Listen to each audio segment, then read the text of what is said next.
Kisah ini diabadikan oleh Allah Subhanahu wa taala dalam Al-Qur'an surat Al-Baqarah ayat 260, di mana Allah Subhanahu wa taala berfirman, "Wa idz qala Ibrahimu rabbi arini kaifa tuhyil mauta qala awalam tu'min qala bala walakin liyatma'inna qalbi qala fahud arba'atan minat thairi fasuruhunna ilaika thumma ja'al ala kulli jabalin minhunna juz'an thumma du'uhunna ya'tinaka sa'ya wa'lam annallaha azizun hakim." Wa idz qala Ibrahimu, dan ingatlah ketika Ibrahim berkata, Rabbi arini, ya Tuhanku, perlihatkan kepadaku, kaifa tuhyil mauta, bagaimana engkau menghidupkan orang yang sudah mati. Allah menjawab, qala awalam tu'min, apakah engkau tidak percaya? Apakah engkau enggak yakin dengan kekuasaanku, kata Allah. Nabi Ibrahim kemudian menjawab, qala bala walakin liyatma'inna qalbi. Wahai Allah, aku percaya, tetapi agar aku semakin tenang, mantap hatiku akan kekuasaanmu. Qala fahud, kata Allah, qala fahud arba'atan minat thairi. Kalau begitu, kata Allah, ambillah olehmu arba'atan, 4 ekor, minat thairi, dari seekor burung, 4 ekor burung. Fasuruhunna, lalu cincanglah keempat-empatnya itu. Ilaika, olehmu wahai Ibrahim.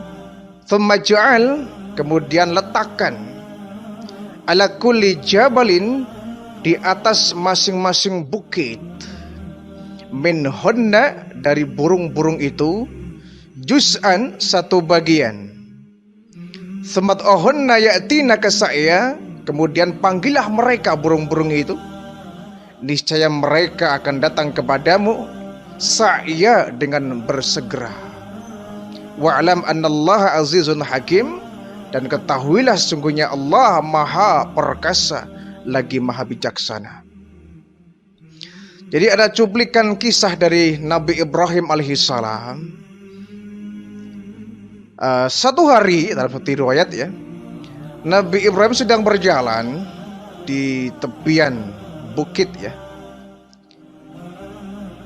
Nah, kemudian beliau melihat ada bangkai ada bangkai hewan yang sudah membusuk dan sudah hancur daging-dagingnya itu.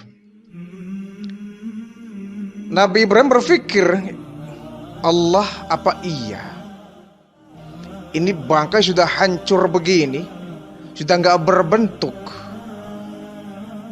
lalu bagaimana caranya Allah menghidupkan kembali? Bagaimana caranya Allah bisa menyempurnakan kembali hidup seperti semula?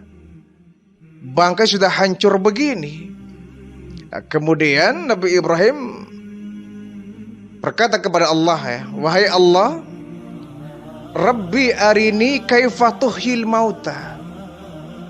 Wahai Allah, kiranya engkau sudi memperlihatkan kepadaku bagaimana engkau menghidupkan orang yang mati.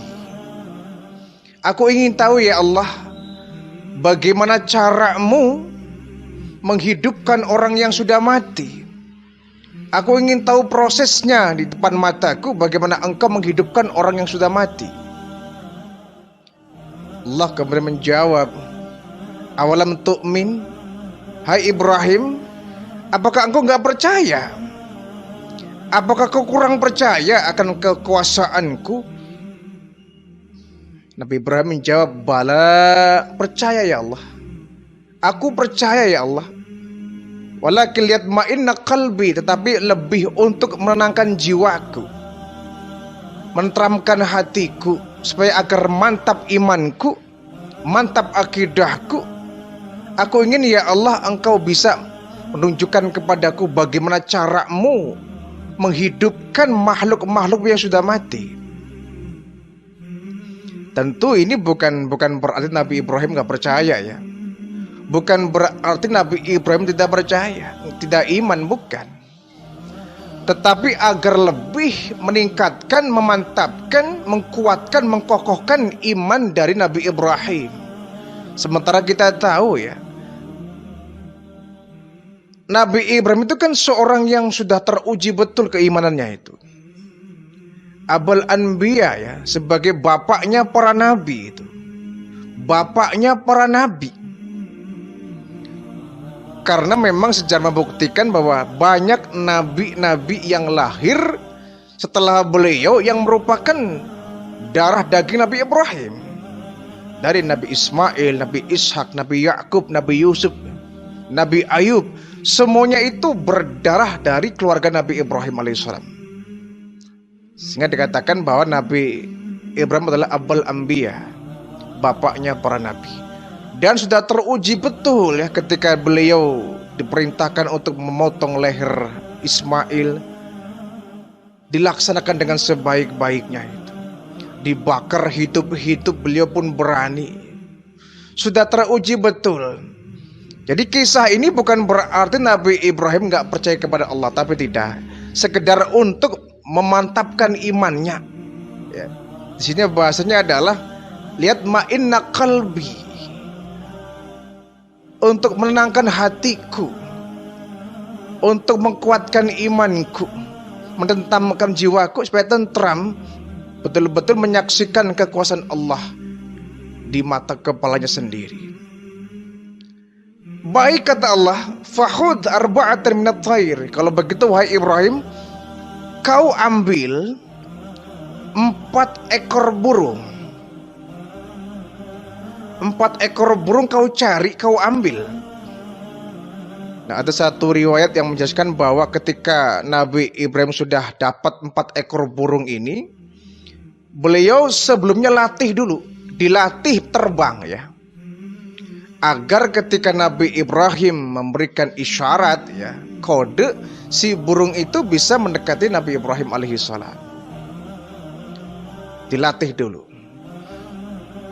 Ketika 4 ekor burung sudah dilatih dengan sebaik-baiknya, maka Nabi Ibrahim membawa 4 ekor burung itu di atas bukit ya.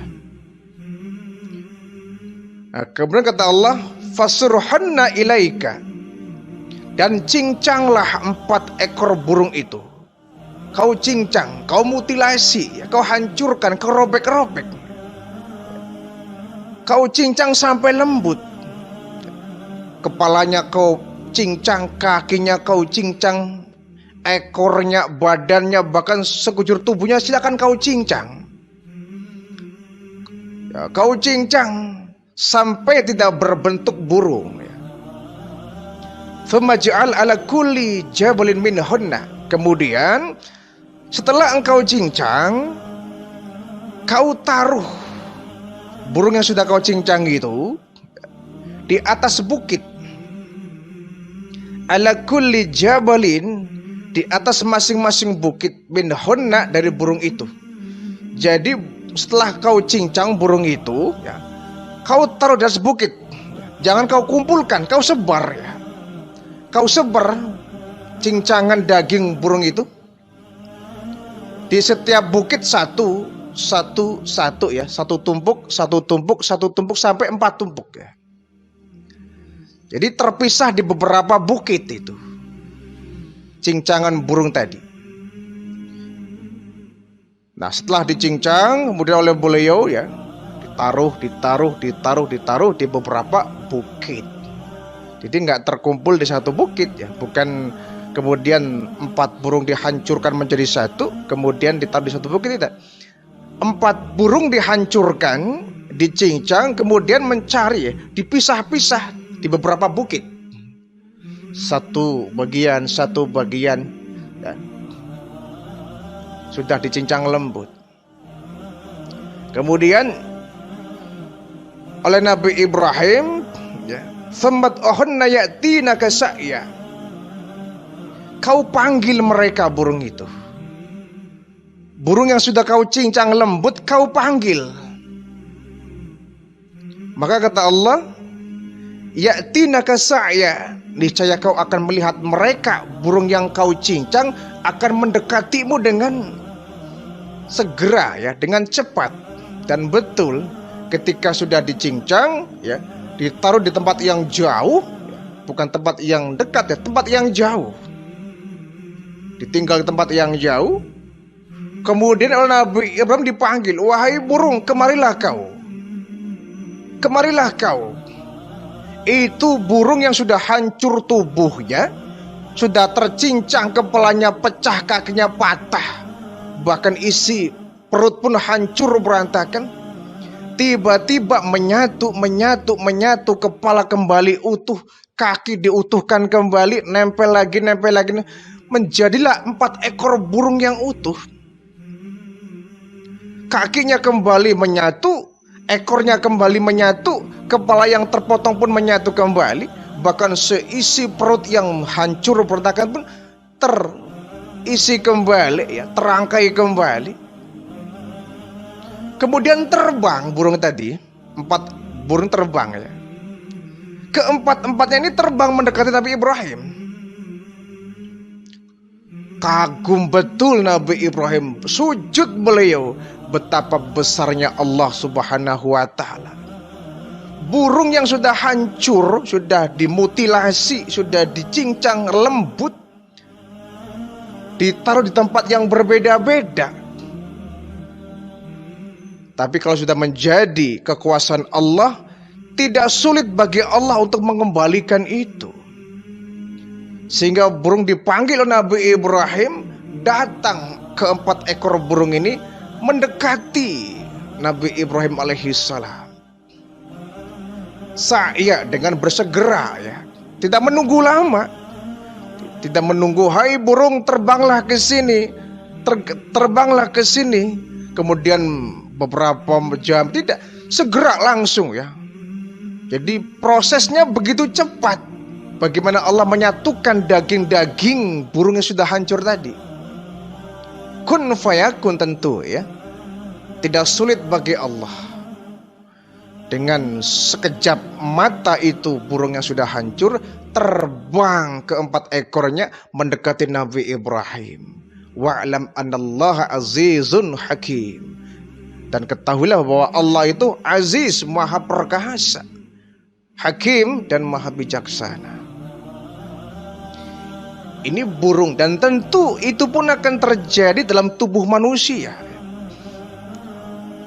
Dulu orang-orang kafir di zaman baginda Rasulullah, mereka meragukan ketika Nabi mendakwai bahwa suatu saat nanti manusia yang hancur lulu akan dibalikin lagi. Tubuh kita yang hancur menjadi debu, tubuh kita yang hancur remuk menjadi tanah, oleh Allah akan dibangkitkan kembali.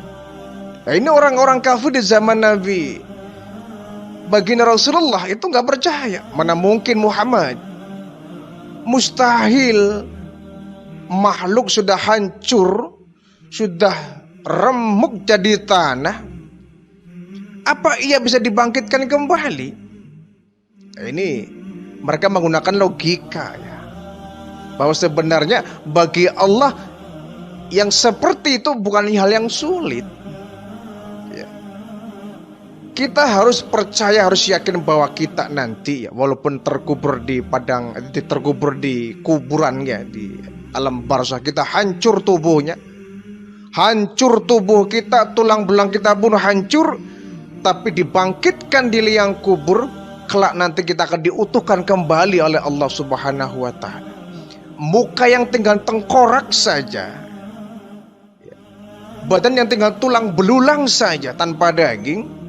Tapi nanti kelak yaumul ba's, hari kebangkitan, kita akan dibangkitkan oleh Allah Subhanahu wa Ta'ala dalam bentuk yang sempurna kembali.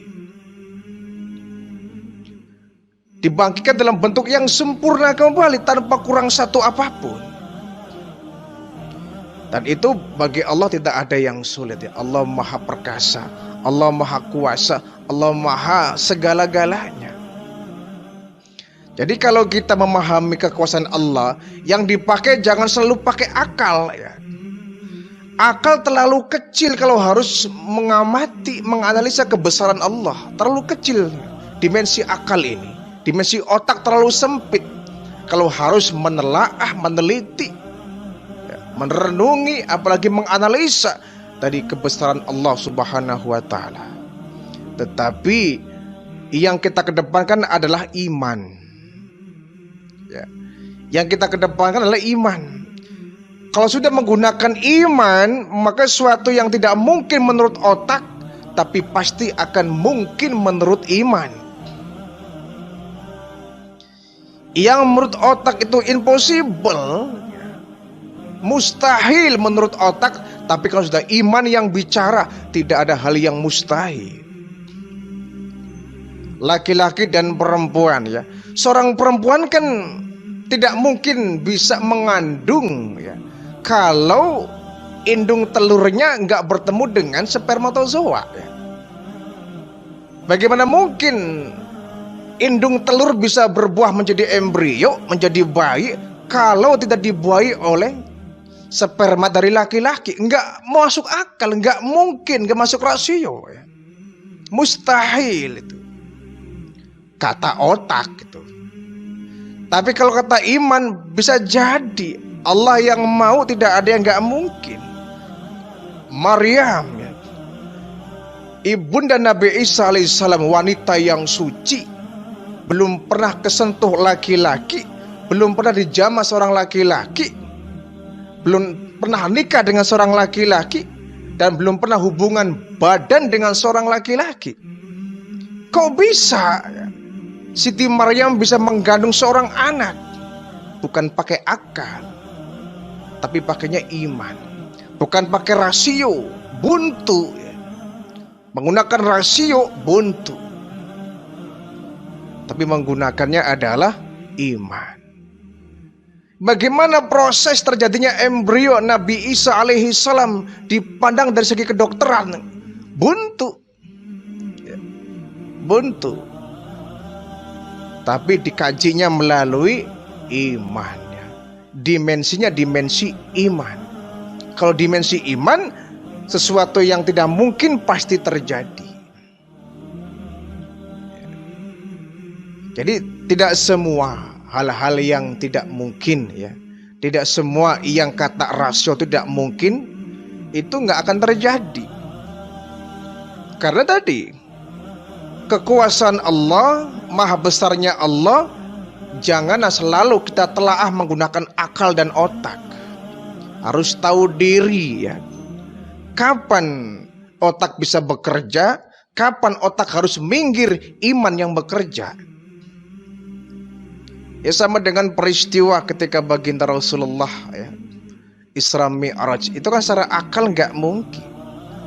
Apa iya Rasulullah dari Masjidil Haram sampai Al-Aqsa di Palestina, jarak yang begitu jauh, Nabi kemudian dibawa terbang, ya, dari langit pertama, langit kedua, sampai langit ketujuh. Itu kan nggak mungkin. Berjumpa dengan Allah, melihat surga, melihat neraka, tempat yang begitu jauh, menembus arasy, tapi pasti terjadi. Yang Allah mau terjadi. Jadi akal tidak bisa menerka semua itu.